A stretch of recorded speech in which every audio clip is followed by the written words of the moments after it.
Dr. Bill Stixrud is a leading clinical neuropsychologist and director of the Stixrud Group, a Washington, D.C.-based group practice specializing in the neuropsychological assessment of children, adolescents, and adults with learning, attentional, social, and/or emotional disorders.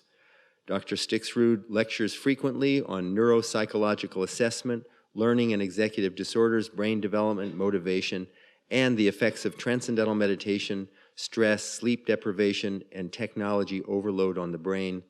Dr. Stixrud we're also fortunate to have him. He has a 1-year waiting list for his Silver Spring, Maryland practice for adolescents to see him. Please welcome Dr. Bill Stixrud.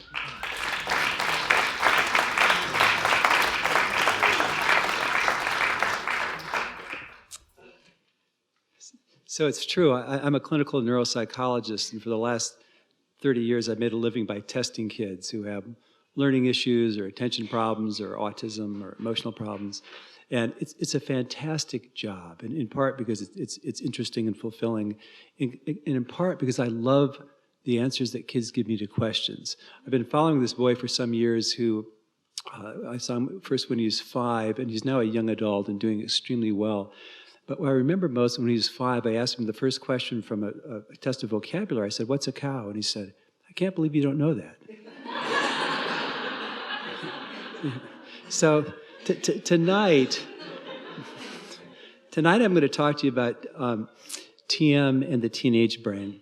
And what I'm going to focus on is how is the teenage brain different from an adult brain? And why do adolescent brains desperately need meditation? And how can TM prevent and treat the kinds of problems that are so absurdly prevalent in young people these days? So the first thing I want to tell you, I want to focus on a couple of brain structures and chemicals for our purposes. Fred talked about the prefrontal cortex, and that's a big part of our story. And I also want to tell you about the amygdala. How many know the amygdala? So the amygdala is part of the brain's threat detection system. And the amygdala is sensitive to emotional context of experience, but it's really sensitive to anything that's potentially threatening. So fear, anger. And when the amygdala senses threat, it will start your fight or flight response, your stress response. And when you're in your right mind, what happens is your prefrontal cortex will regulate the rest of the brain. It'll guide your thinking and behavior, and it'll regulate the amygdala. It'll calm the amygdala down. And when you're stressed, what happens is that the amygdala is regulating your rest of the brain. And so one of the first points, the major point about adolescent brain is that this prefrontal cortex is very slow to mature. We know that the cognitive functions of the prefrontal cortex aren't mature until 25 plus minus 3. The emotional regulation functions aren't mature until 32 plus minus 3. So those of you who have immature boyfriends, I mean, there's still hope. But I will say, I lecture about the most useful stuff I've learned about kids' brains, and this is the number one thing, because it's so encouraging. It gives people hope. People whose kids are struggling, they're struggling when they're 16, to tell them they're going to have a different brain when they're 18 or they're 20 or they're 24. And as this cortex matures, what happens is that not only does it become more mature in the way it functions, it comes online and it starts to do stuff that it didn't used to do. So if I showed you a picture of somebody experiencing fear, what activates in your brain is a little bit in the amygdala, because the amygdala senses the fear, but a lot in the prefrontal cortex. You show a 16 or 17-year-old a picture of somebody who's afraid, and they have trouble judging what the emotion is, and what activates in their brain is largely the amygdala. The prefrontal cortex doesn't activate very much to do that. It comes online, and it progressively comes online, and so much of the transition between being a kid and being adult is this unfolding of the prefrontal cortex. And what I'm concerned about is that so many kids that I see, and whether they're poor, whether they're rich, whether they're smart, whether they have learning issues, and you can be smart and have learning issues too, but they're so stressed, and I worry that they may not be developing healthy prefrontal cortex. And the second point I want to make about the adolescent brain, the second thing that's different, well, I'll just say, this is just a slide that illustrates this idea that this is how the purple is the more mature. And you can see how dramatically more purple there is at age 20 than there is at age 12. And this study didn't go past age 20, but if you go past age 20, it becomes even more dramatic. Now, the second major thing about a teenage brain is that there's changes in the brain's reward system. And what I'm talking about is these deep centers in the brain that send the neurotransmitter dopamine to the rest of the brain. And dopamine, you think about it, it's the power switch. It's the energy source. Dopamine is what you have in your brain when you're excited about something, when you're motivated about something, when you're anticipating something cool happening. You have high levels of dopamine. And what happens in teenagers is that they have particularly high levels of dopamine to anything that's rewarding, so anything that's pleasurable. So if you have teenagers involved in a gambling kind of situation where they can win money, and they have these huge spikes in dopamine compared to adults, the idea of winning the money, it's just so much more pleasurable, it's more exciting. If you just give them sugar water, you see a bigger a bigger spike in dopamine, and the main thing is that the thing that's most rewarding for teenagers is other teenagers. That from an evolutionary point of view, that teens want to spend more time with other teens, and they laugh together louder than we laugh, and life is more exciting in some ways, life is harder in other ways. But it's this change in the dopamine and this immature prefrontal cortex that places teenagers at risk for being impulsive and for addiction. And I may talk a little bit more about those things. Now, another point I want to make about this adolescent brain is that it's incredibly powerful, creative, adaptive. Neanderthals, it turned out, didn't have adolescence. They were kind of mature by the time that they were 10. And people think that humans had an evolutionary advantage because we had adolescents who can explore, who want to take risks, who will go out and look over the other side of the mountain.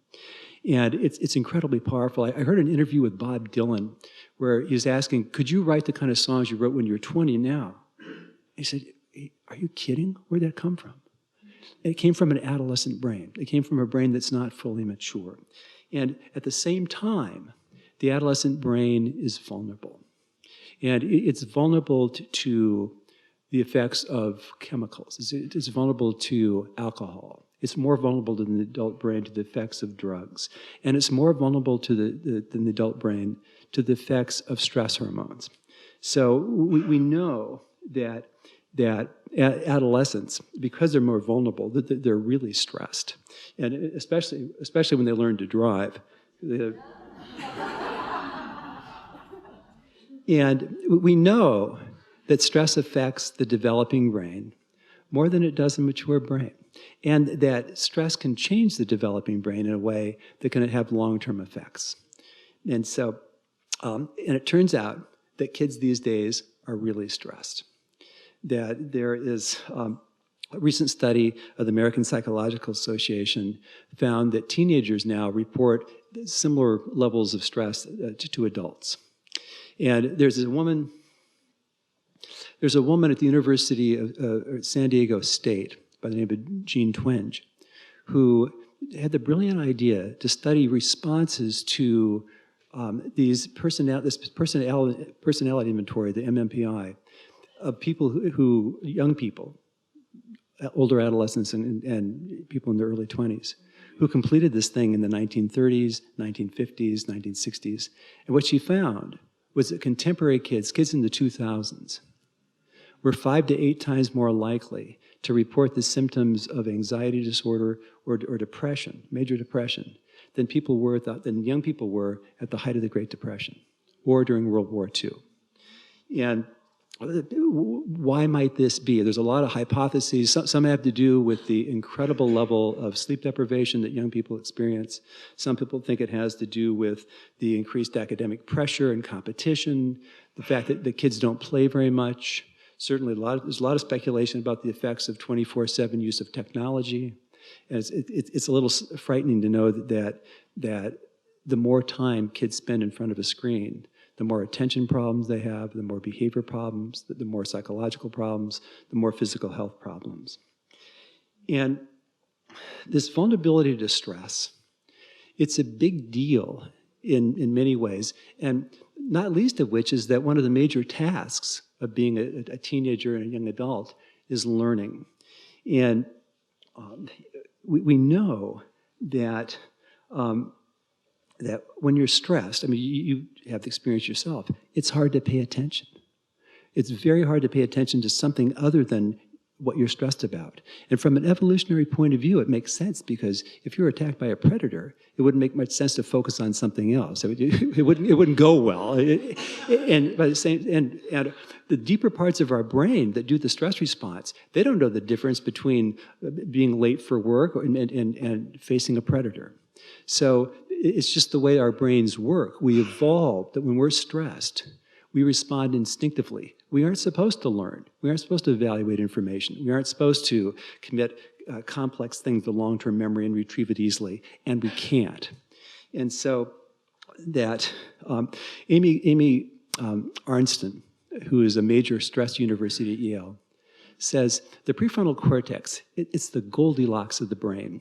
What she means by that is that the prefrontal cortex depends on a very delicate balance of the neurotransmitters that run it, basically dopamine and norepinephrine.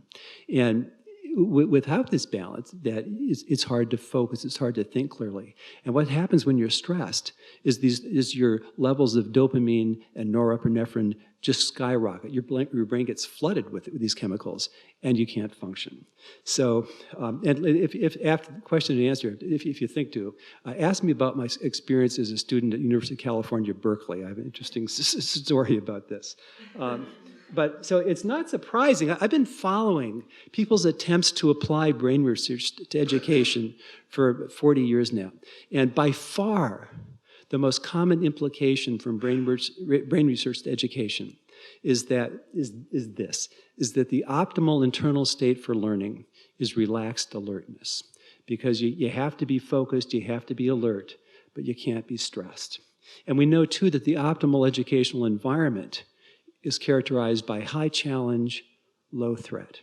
That we're bored if we aren't sufficiently challenged, but if we're threatened, our brain doesn't work. And so TM, let me talk to you a little bit about TM. What we know about TM in relation to learning is that it seems to do to the teenage brain about what it does to the adult brain. In other words, if young people meditate, it works. And Fred's studies of middle school students, of college students, find that you see these changes in the electrical activity of the brain that allow for better concentration, that when you're less stressed, you can focus better, you can resist distraction better, and when you have this increased coherence in brain functioning, you can organize your thinking better. You have your sense of priorities is better. You can integrate information better. You see a larger perspective.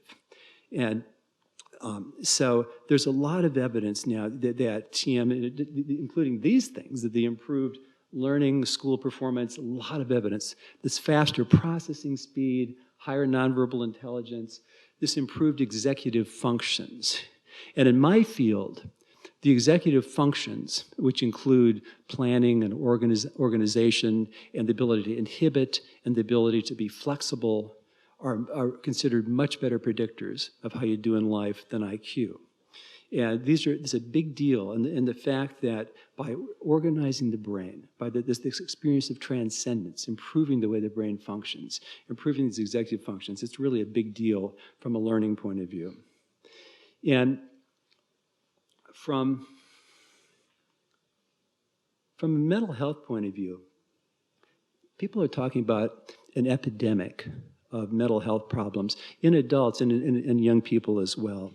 In addition to the anxiety and depression, there's unprecedented levels of chemical use and sleep disorders and self-cutting and self-burning and chemical problems.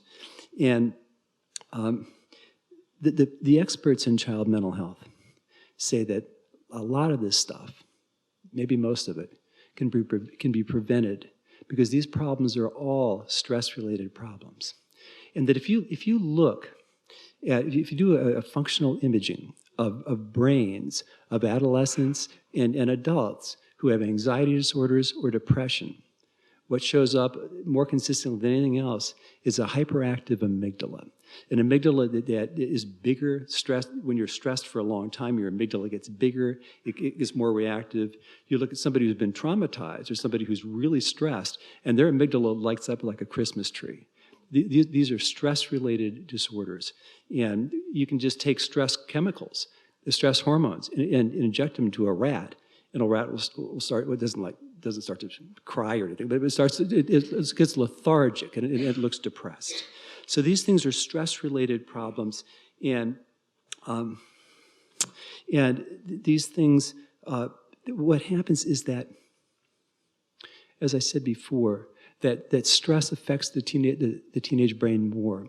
And so what happens if a kid gets depressed, say at age 14, who'd never been depressed before, and the average age of onset now of depression is 13.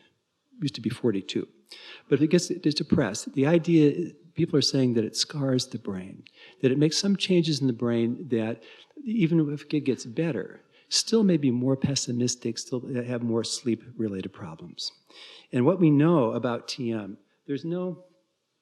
there are no studies of clinical populations, except for a couple studies of ADHD.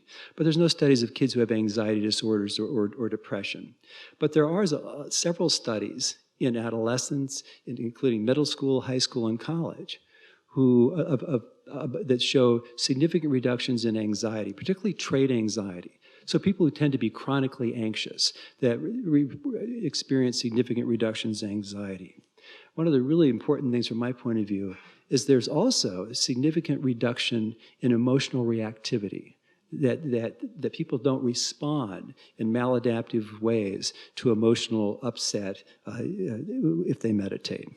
And when I talk with kids, one of the things I really emphasize with them, because I see a lot of vulnerable kids, is the need to build their stress tolerance, their ability to manage themselves in stressful situations so they don't quit or they don't freak out. And I think that one of the interesting things here is that we also see, again, there's no studies of teenagers or young adults who are depressed, but we do see in several studies improvement in mood, where people start to be more positive, they report greater happiness, less negative mood. And part of it has to be that it improves sleep. And as somebody who thinks a lot about how do we help teenagers who are profoundly sleep deprived get more sleep, that some of this has to do with the fact that one of the things that shows up in several studies, and including these new studies on post-traumatic stress, is how quickly meditation helps to normalize sleep. And there's great promise here for teachers. There's some beautiful new evidence about dramatic reduction in teacher stress and burnout. And there's a really promising evidence that TM can be an important tool for helping kids with autism. And I have to say, I love working with kids with autism. I was testing one a couple of weeks ago who was 10, and she looked behind me and she saw a picture of me in a tuxedo and my daughter in a wedding gown. She says, "You got married?" I said, "Yeah, I did 37 years ago." And I said, "That's me and my daughter." And she said, "You married your daughter?"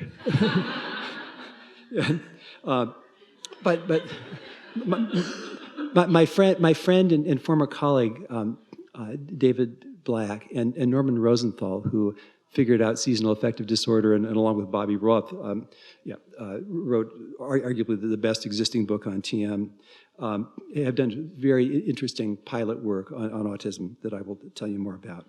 And the last thing I want to tell you, I'll tell you a story about this later. I'm completely in the tank for the David Lynch Quiet Time programs. The research on it is showing where kids are meditating twice a day in school, is showing improvement in all kinds of important areas. And I'll tell you about some of my own experiences in the question and answer. And the last thing I'll say is that because of the reward, because teens are so rewarding to each other, What I'm focusing on now in my own work is trying to get kids in schools to meditate together, developing meditation clubs or even meditation buddies, having schools develop study halls where kids can meditate. Because teenagers, they typically don't want to do stuff that other kids aren't doing. And the brilliance of these David Lynch school programs is that everybody's doing it. And I ask kids, when I see all kinds of anxious, unhappy kids, I said, what has anybody told you about how to prevent stress or how to make yourself feel better when you're really stressed? And I don't have one kid in 100 who has anything useful to say. And it seems to me that given what we know about what TM can do to improve the lives of young people, I think it's cruel not to teach it to them, at least give them a chance to do it.